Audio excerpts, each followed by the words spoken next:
harf shin. Harf sin ou harf shin. Maintenant, je vous pose la question. Le 3, il se termine avec quelle lettre? Quel son? Très bien. Très bien. Alors, on va prendre cette méthode. Le chiffre 3, puisqu'il se termine avec la lettre S, on va le prononcer 3, ça se termine avec S. Alors, on va prononcer le 3 allongé. C'est l'astuce de la lettre S. Je répète. Pour le son et les chiffres. Parce que on utilise l'alphabet, mais on utilise aussi les chiffres. Et c'est ce qu'on appelle l'alphanumérique. L'alphanumérique, c'est les chiffres et les lettres. Alors le chiffre 3, on le prononce sin. Pourquoi? Parce que le mot 3 se termine avec la lettre S. Et bien la pratique, maintenant vous avez, masha'Allah, la possibilité de, sur Bailux ou sur d'autres chat messenger, de pratiquer, de parler. Je crois que c'est la pratique que vous n'allez même pas trouver dans la rue. Dans la rue, peut-être il y a des gens, mais ils passent, ils vous disent bonjour, salam alaikum, ça va, ils passent. Mais là, vous avez vraiment la possibilité de parler et d'échanger des points de vue avec les autres, et ça vous aidera énormément dans tout ce qui est pratique. Le chiffre 3. Alors, j'efface le tableau, regardez bien.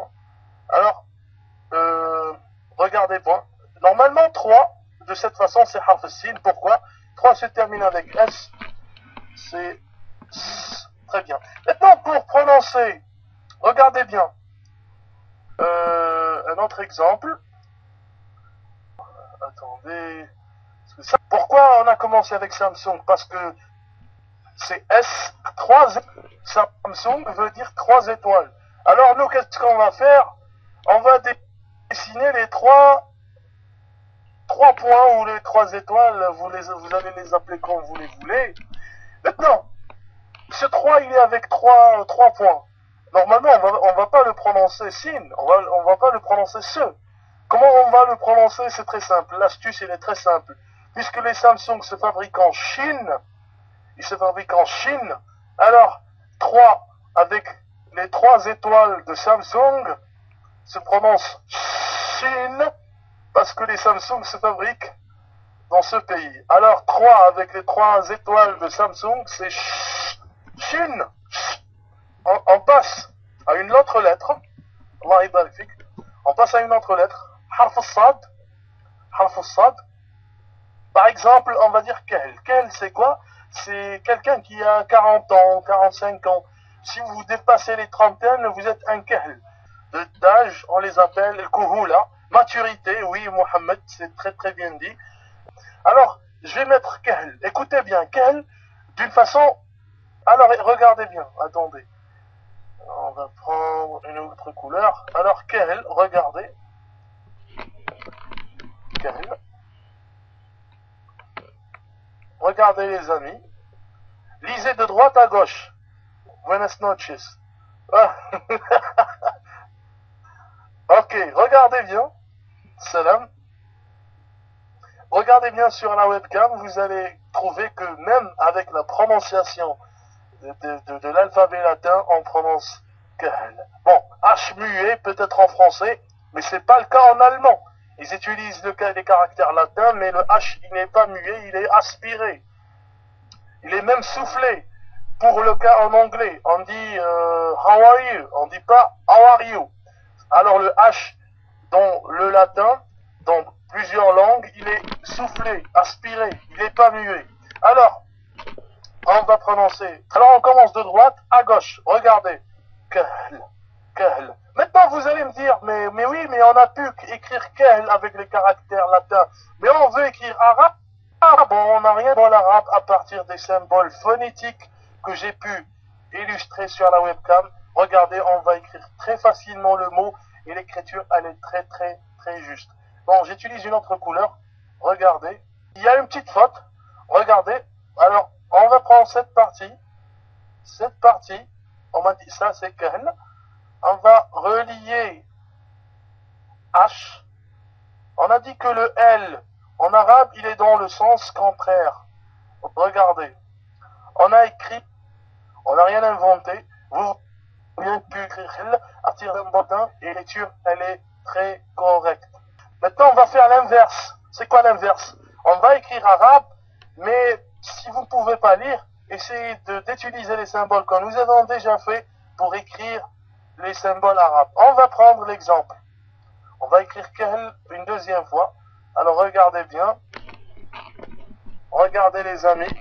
Alors voici le mot kahl, comme vous voyez. C'est pas kahl, c'est kahl.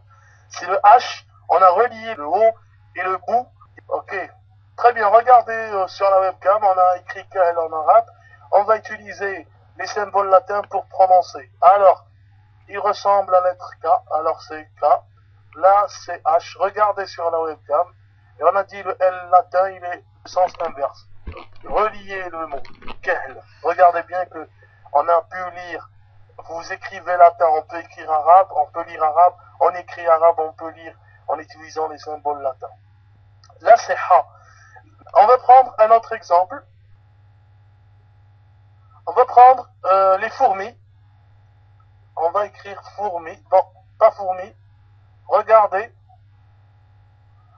Regardez sur la webcam. Oui, c'est ça. Les fourmis, c'est le pluriel. On dit naml. Regardez comment en l'utilisant l'alphabet latin, on peut prononcer le mot naml sans avoir aucune difficulté, en se basant seulement sur l'alphabet que nous avons déjà illustré. Regardez bien. En utilisant une autre couleur, bien sûr, Inch'Allah, on va utiliser cette couleur. Eh bien, regardez.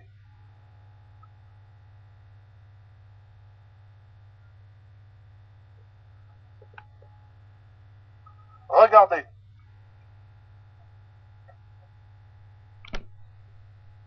Eh bien, vous voyez sur la webcam, je ne sais pas si vous voyez la couleur. Bon. Ok, regardez. Eh bien, la prononciation, bien sûr, de droite à gauche. Même si on est en train d'écrire pour définir la prononciation. Très bien, c'est tout. Naml.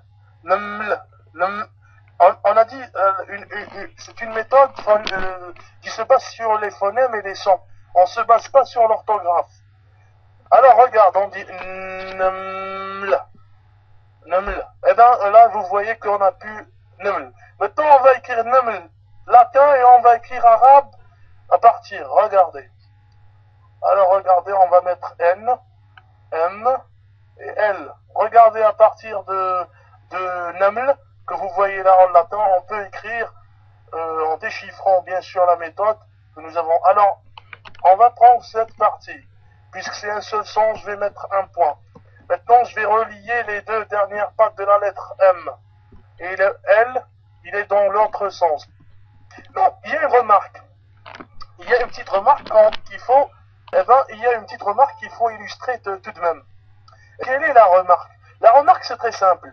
Dans les langues européennes, eh ben, les voyelles, c'est A, O, I, U, qui va vous aider vraiment dans l'autre langue.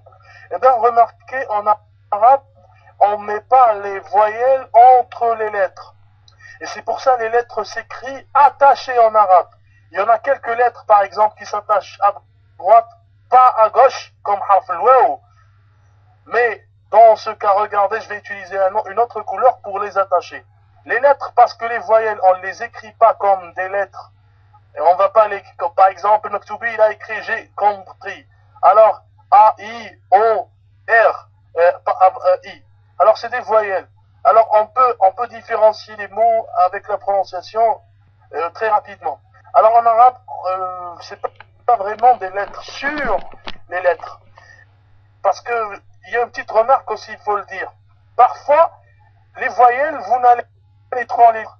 Sauf dans le Coran, pour faciliter la prononciation. Mais dans les livres, généralement, on ne met pas de voyelles.